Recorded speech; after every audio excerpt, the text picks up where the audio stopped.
I'm Claire Bennett, 32 years old, and I was elbow deep in a dumpster behind a foreclosed mansion when a woman in a designer suit approached me. "Excuse me, are you Claire Bennett?" she asked. I was holding a broken chair leg, my hands covered in filth, and my ex-husband's voice echoed in my head from 3 months ago. "Nobody's gonna want a broke homeless woman like you." Yeah. Nothing says architectural genius like evaluating trash for resale value at 7 a.m. on a Tuesday. I climbed out, wiping my hands on my filthy jeans. "That's me," I said. "If you're here to repo something, this chair leg is literally all I own." She smiled. "My name is Victoria Chen. I'm an attorney representing the estate of William Bennett." My heart stopped. Uncle William, the man who'd raised me after my parents died, who'd inspired my love for architecture, who'd cut me off when I chose marriage over my career 10 years ago. "Your great-uncle passed away 6 weeks ago," Victoria continued. "He left you his entire estate worth $50 million. Where are you watching from today? Drop your location in the comments below, and hit that like button if you've ever felt like you hit rock bottom, only to have life throw you the most unexpected curveball." 3 months ago, I was still middle class. I had a home, a marriage, and an architecture degree I'd never used. My ex-husband Derek made it clear working was unnecessary. "I make enough for both of us," he'd say, like it was romantic instead of controlling. When I discovered his affair with his secretary, everything crumbled. The divorce was brutal. Derek had expensive lawyers, while I had legal aid and hope. He got the house, the cars, the savings. I got a suitcase and the knowledge that our prenup was ironclad. His parting words still burned. "Good luck finding someone who will want damaged goods." So I'd been surviving by dumpster diving for furniture, restoring pieces in a storage unit, and selling them online. It wasn't glamorous, but it was mine. It was survival with my hands covered in other people's garbage, eating dollar store ramen, and showering at a 24-hour gym. But Derek's voice never left my head. "You're nothing without me. You wasted your education. Nobody will ever love you." 10 years of marriage had been 10 years of systematic destruction. It started small. Derek suggesting I didn't need to apply for jobs. "Take time to settle into married life," he'd said. Then discouraging the licensing exam. "Why stress yourself?" When I tried freelancing from home, designing additions for neighbors, Derek would schedule last-minute trips, making it impossible to meet deadlines. Eventually, I stopped trying. My only rebellion was continuing education. Online courses, architectural journals, lectures. When Derek traveled, I filled notebooks with designs I'd never build, projects I'd never pitch, dreams existing only on paper. Derek found them once and called it a cute hobby. I was 21 when we met final year of architecture school. Derek had been 32, successful, charming. He'd walked into my gallery showing where my sustainable community center design had won first place. Uncle William had been so proud that day. "You're going to change the world," he'd said. "Next year, you'll join my firm. We'll make history together." Derek overheard, introduced himself, complimented my work, asked me to dinner. Within 6 months, we were engaged. Within 8, married. Uncle William refused to come to the wedding. "You're making a mistake," he told me on the phone. "That man doesn't want a partner. He wants a trophy. You're choosing to lock yourself in a cage." I'd been furious, young, stupidly in love. "You're just jealous because I'm choosing my own path." "No," he'd said sadly. "I'm heartbroken because you're throwing away everything you worked for. But you're an adult. It's your life to waste." We hadn't spoken again after that. Victoria gestured toward a black Mercedes parked nearby. Perhaps we could talk somewhere more comfortable. I looked down at myself covered in dumpster grime. "I'm not exactly Mercedes ready." "You're the sole heir to a $50 million estate," she said calmly. "The car can handle dust." 50 million. The number didn't compute. Victoria handed me a folder as we drove. "Your uncle left you his Manhattan residence, his Ferrari collection, investment properties, and controlling share of Bennett Architecture. The firm is worth approximately for $37 million. I stared at photos of the mansion I'd seen in Architectural Digest. The Bennett estate. Uncle William's masterpiece. A 5-story brownstone mixing. Victorian elegance with modern innovation. "There must be a mistake," I whispered. He disowned me 10 years ago. Victoria's expression softened. Mr. Bennett never removed you from his will. You were always his sole beneficiary. However, there is one condition. Of course there is. What condition? You must take over as CEO of Bennett Architecture within 30 days and maintain the position for at least 1 year. If you refuse or fail, everything goes to the American Institute of Architects. I laughed bitterly. I haven't worked a single day as an architect. I graduated at 21, married at 22. My husband thought my education was a cute hobby. Mr. Bennett hoped you'd eventually return to architecture, Victoria said quietly. This is his way of giving you that chance. I'll do it, I said. When do we leave? Victoria smiled. 8A. Packlight. Everything you need will be waiting. The hotel room was nicer than anywhere I'd lived in months. I ordered room service, the first real meal in days, and searched for Bennett Architecture online. The website showcased buildings worldwide, museums, hotels, residences, each one a William Bennett masterpiece. After my parents died when I was 15, Uncle William took me in. He encouraged my interest in architecture, brought me to job sites, taught me to see buildings as living things. He paid for my education, believed in my talent, and I'd thrown it all away for a man who never bothered to learn what my thesis was about. I spent the night reviewing my old notebooks, seeing my evolution over 10 years. Early work was derivative, copying Uncle William. But over the years, I'd found my own voice. Sustainable design mixed with classical elements, buildings both timeless and innovative. Derek's opinion didn't matter anymore. It never really had. At 8 a.m., I was in the lobby with my garbage bag and my head held high. The Manhattan skyline appeared below as we descended hours later. The Bennett estate sat mid-block, a 5-story brownstone, both imposing and welcoming. A woman in her 60s stood at the door, smiling warmly. Miss Bennett, I'm Helen. I was your uncle's housekeeper for 30 years. I took care of you too, after your parents passed. Welcome home, dear girl. Your uncle never stopped hoping you'd come back. The 5th floor was a designer's dream. Wall-to-wall windows, massive drafting tables, expensive computer setup. On one wall, a bulletin board with my college exhibition sketch pinned to it. Uncle William had kept it all these years waiting for me to come home. The board meeting was in an hour. Helen had clothing delivered. Professional attire, quality power suits. I chose navy blue that made me feel like the architect I'd never gotten to be. Downstairs, a man in his late 30s stood with Victoria. Tall, dark hair, with hints of gray, kind but assessing eyes.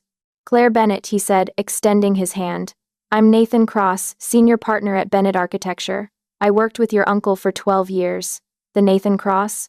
You designed the Seattle Public Library expansion. His eyebrows rose. You know my work. I know everyone's work. I might not have practiced, but I never stopped studying. Your library expansion incorporated biophilic design principles most architects ignore. It was brilliant. Something shifted in his expression. Then you're not just William's charity case. Good. The board is going to test you immediately. I'm ready, I said. Uncle William knew what he was doing.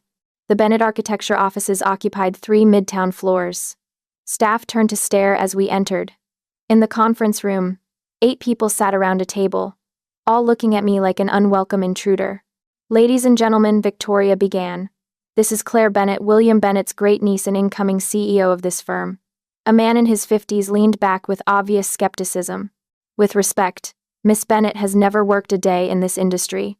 This decision shows William wasn't thinking clearly. Actually, Mr. Webb, I said steadily. My uncle was thinking perfectly clearly. He knew this firm needed fresh vision, not the same old guard clinging to past glory. I pulled out a notebook. This is a sustainable mixed-use development I designed 3 years ago. Rain gardens, green roofs, passive solar design. I have 16 more notebooks like this. 10 years of designs created in secret because my ex-husband thought architecture was a cute hobby. Webb flipped through it, expression unchanged, but other board members leaned in curiously. A woman spoke up. Even if your designs are good, running a firm requires business acumen, client relationships, project management. You're right, I agreed. Which is why I'll rely heavily on the existing team, particularly Nathan. I'm not here to pretend I know everything. I'm here to learn, to lead, and to honor my uncle's legacy, while bringing new ideas. If you can't handle working for someone who wants to push forward instead of maintaining comfortable mediocrity, you're welcome to leave. Victoria pulled out contracts. Those who wish to stay will sign new agreements. Those who don't can collect severance. You have until end of business today. My first week was a crash course in everything I'd missed. Nathan became my guide, walking me through projects, introducing clients, explaining office politics. My computer pinged one afternoon. An email from Webb to all senior staff. Moving forward, all design decisions require board approval before client presentation. I looked at Nathan. That's not how Uncle William ran things. No. William trusted his architects. Webb's trying to undermine you. I hit reply all. This policy is rejected. Bennett Architecture succeeded because we trusted our designer's expertise. Board approval is required only for projects exceeding $10 million, as outlined in the company charter. Send. Nathan's eyebrows rose. You just made him look foolish. Good. Derek spent 10 years making me second-guess every decision. I'm done letting men tell me I need permission.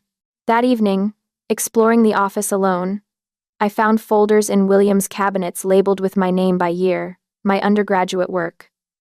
Articles about my wedding, photos at various marriage stages, my smile growing hollow. Underneath, a letter in William's handwriting dated 2 months before he died.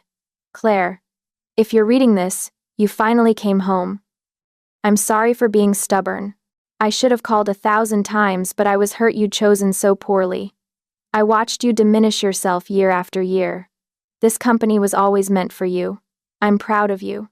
I was always proud, even when I was too stubborn to say it. W. At the estate, I found a locked filing cabinet with a key taped underneath. Inside were 17 leather portfolios, each labeled with a year. William's early designs, his actual working sketches. Not polished versions but messy real process. Failed attempts, revised ideas, notes about what worked and didn't. The note in the recent portfolio made me cry. These are my failures, my false starts, terrible ideas that became good ones. I'm giving you this because young architects need to see that even legends struggled. Use them to remind yourself that brilliance isn't born fully formed. It's built one imperfect sketch at a time, just like you're building yourself back now. By morning, I had an idea, a mentorship program. The Bennett Fellowship would bring in architecture students from diverse backgrounds, show them these portfolios, let them learn from William's process, real project experience, paid internships. Nathan studied my sketches. That's expensive and time-consuming. That's the point. We're not just building buildings, we're building the next generation. The Anderson project was my first major client presentation, as CEO. At 9:45, I arrived to find my laptop missing. Looking for this? Webb stood in the doorway, holding it. Found it in the break room.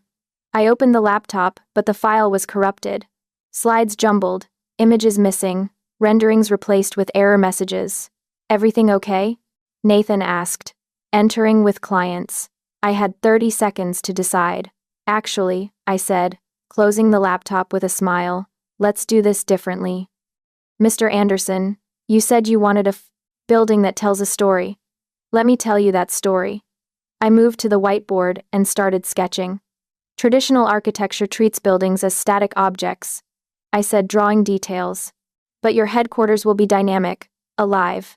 By the time I finished 45 minutes later, the whiteboard was covered in my vision. Raw, honest, genuine passion. Anderson stood, examining the board. This is exactly what I wanted. When can you start? That evening, I called an emergency board meeting. I want to address what happened this morning. My files were deliberately corrupted. I had IT trace the modifications. They originated from your computer yesterday at 6:47 p.m. Mr. Webb. Silence. I was testing her. Webb snapped. William left this company to an untested amateur. I laughed. You wanted to see if I'd crumble? I spent 3 months living out of a storage unit. I dumpster dived for furniture to sell for food. You corrupting files doesn't even register. But sabotaging company interests makes you a liability. Here's what's happening. You'll resign immediately. In exchange, The company will buy out your 30% stake at fair market value. Or I file formal complaints. Your choice. Webb resigned the next morning. Have you ever experienced a moment where your entire life pivoted on a single breath?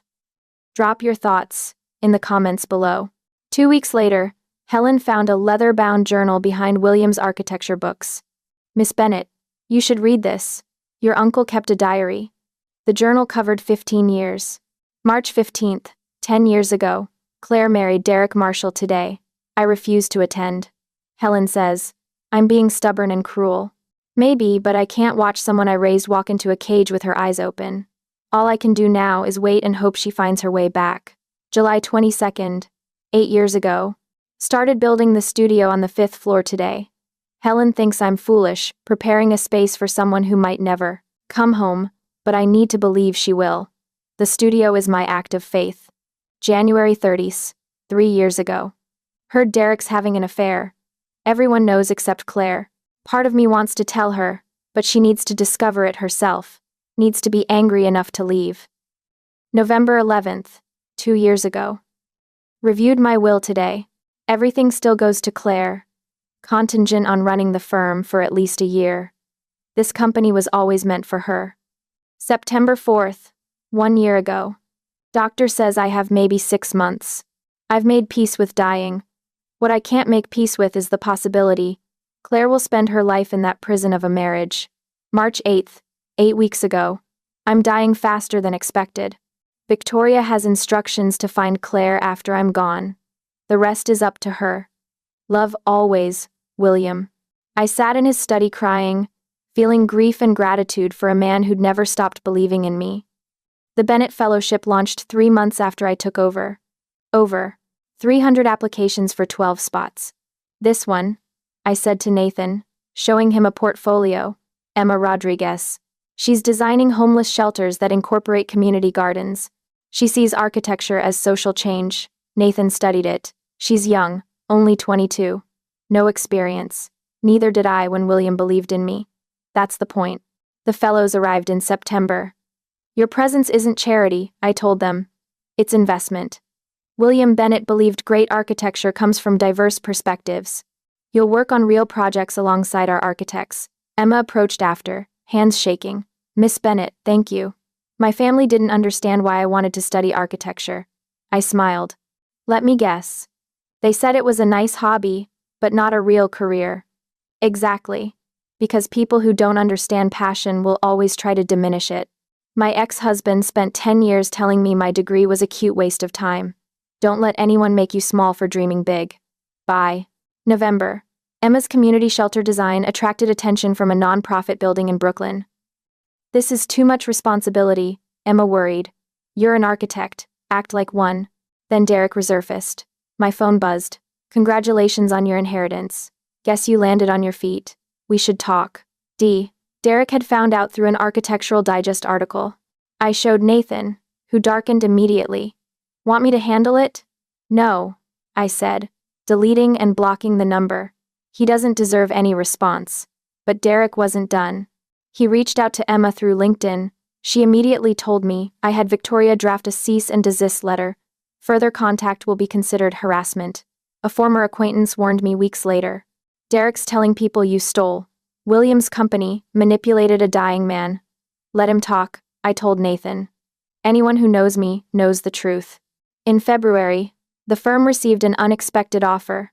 Patricia Stevens, a board member, and William's close friend, slid a document across the table. Claire, Marcus Chen's firm wants to acquire us. He's offering $300 million for full acquisition. Given your 51% ownership, the decision is yours. $300 million. I'd have over $150 million personally. This is a trap, Nathan said. Marcus spent months undermining us. I read the terms carefully. Complete acquisition meant Marcus would control everything. The fellowship program could be dissolved. William's legacy could be erased. No, I said, without hesitation.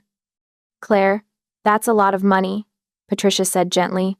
I don't need to consider it. William didn't leave me this company so I could sell it to someone who represents everything he fought against. The answer is no. Patricia smiled. That's exactly what we hoped you'd say. William included a provision in his will that we weren't allowed to disclose until you'd been CEO for 1 year and faced a major acquisition offer. She pulled out another Plaques document. If you rejected any substantial acquisition offer, you'd receive an additional trust he established. $30 million unrestricted for understanding that some legacies can't be bought. I sat back, not even surprised anymore. He tested me one more time. William needed to know you valued the work over the wealth. I feel like he knew me better than I knew myself, I said. A year ago I might have sold. But now this company isn't just William's legacy, it's mine too. Patricia pulled me aside. William left you one more thing. She handed me a small velvet box. Inside was a ring, a simple band with architectural blueprints etched into the metal. The note read, "Claire, if you're reading this, you passed my final test. This ring belonged to my wife Catherine, your great-aunt. She was an architect too, one of the first women to practice in the 1950s. She faced barriers you can't imagine, but she never compromised her vision. When she died, I promised I'd give this to someone worthy of her legacy. That someone is you. Build bravely, live boldly, and never let anyone make you small again. I'm proud of you. W." I slipped the ring on and it fit perfectly.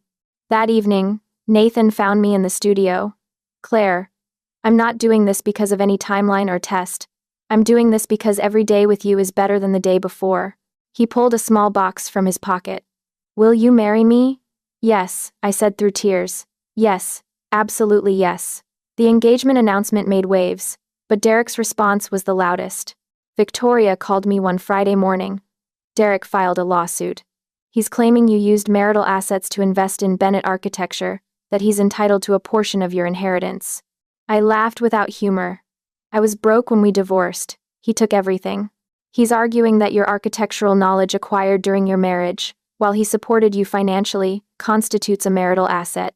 It's designed to be disruptive and expensive. To fight." Nathan looked furious. "He's doing this because she's engaged." "This is spite." "Exactly," Victoria said. "Which is why we're going to destroy him. Claire, I need evidence from your marriage that shows Derek actively prevented you from working." "I kept journals," I said. "Nothing I showed him, but I documented everything. His comments about my degree, times he sabotaged job opportunities, ways he isolated me. Perfect. Get them to me today." The journals painted a devastating picture. 10 years of emotional manipulation documented in my handwriting. Derek criticizing everything about me. Derek losing my licensing exam registration deliberately. Derek scheduling trips during my interviews. Derek telling me repeatedly that nobody else would love me. Victoria reviewed the documents with grim satisfaction. "This isn't just evidence, this is a roadmap of abuse. Derek's lawsuit is going to backfire spectacularly." The preliminary hearing was brutal for Derek. The judge reviewed our ever brutal for Derek counterclaims with increasing severity. "Mr. Marshall, these allegations are quite serious. Emotional abuse, financial control, deliberate career sabotage." Victoria presented the journals, emails, witness testimony. By the time she finished, Derek looked small and desperate. The judge was not sympathetic. "Mr. Marshall, Miss Bennett received her inheritance after your divorce was finalized. You have no legal claim. Moreover, claiming her education as marital property, when you actively prevented her from using it professionally, is both legally frivolous and morally questionable." Motion dismissed with prejudice. Outside the courthouse, reporters waited. "Miss Bennett, how do you feel about the ruling?" "Vindicated," I said clearly. "My ex-husband spent 10 years trying to make me believe I was worthless. He took everything in our divorce, and when I rebuilt my life, he tried to take that too. Today a judge confirmed what I already knew. Derek Marshall is a small man who can't handle strong women. I'm done giving him any power over my narrative." The wedding happened in April, 18 months after I'd climbed out of that dumpster. We kept it small, held in the estate's rooftop garden William had designed. Emma was my maid of honor. Patricia walked me down the aisle. Helen sobbed through the ceremony. Nathan's vows were perfect. "Claire, you taught me that partnership means celebrating each other's strength. You've made me a better architect, a better man." My vows came from my heart. Nathan. 18 months ago, I was convinced nobody would want me, that I was broken. You made me understand, I was never broken. I was just waiting to find someone who saw my cracks as places where light could enter. Nathan pulled me aside to the studio later. On the drafting table was a portfolio. William left this with Patricia. Inside were sketches of designs William had created but never built. Community centers, schools, affordable housing. The note read, "Claire and Nathan, these are my dreams I never had time to realize. Now they're yours. Build them for people who need proof that someone sees their worth. I love you both. W." The Public Architecture Initiative launched the following year. We began designing libraries, community centers, and public spaces across the country. Emmer led the design for a Philadelphia library, her first project as lead architect. 5 years later, I gave the commencement address at my architecture school. When I graduated, I told the students, I had a degree, a dream, and certainty about my future. Within a week, I'd abandoned it for a man who needed me small. For 10 years, I disappeared. But here's what I learned. You can't lose yourself. You can misplace yourself temporarily, but your essential self remains waiting. When I escaped that marriage, I had nothing. But I had my education, my passion, and a great uncle who believed I was worth waiting for. You are architects. You see potential in empty spaces. You understand that. Foundations must be strong before buildings can rise. Apply that vision to your own lives. Build yourself carefully, honestly, courageously. And when life tries to tear you down, remember, you're trained to reconstruct from ruins. If this story resonated with you, make sure to subscribe for more stories about transformation and the power of refusing to stay small. That evening, I stood on the estate rooftop where this chapter began. Nathan was in the studio. Helen had dinner waiting. I thought about the woman who'd climbed out of that dumpster 18 months ago, believing she'd lost everything. She was already everything she needed to be. She just needed time to remember it. My phone buzzed. Emma texting about landing another commission. Nathan joined me. What are you thinking? Everything. Where I was, where I am, where we're going, and where are we going? Wherever we design next, together. And in that word was everything. Partnership, trust, love. William had given me more than money.